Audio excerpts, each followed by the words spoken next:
Kumusta mga kaibigan, maligayang pagdating sa aking channel.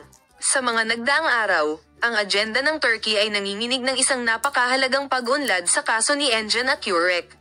Para sa mga araw sa bilangguan, ang sikat na manlalaro na sinasabing nahihirapan sa pagtatapos ng balita ay dumating.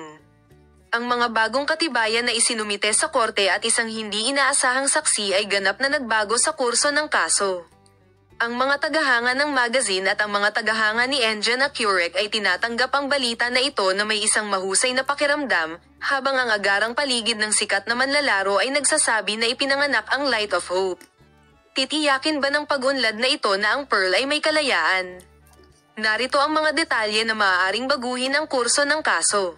Inihayag ng mga abogado ni Engin Akyurek na ang napakahalagang mga baliw, na inaasahang iharap sa korte sa loob ng mahabang panahon, sa wakas ay naidagdag sa file.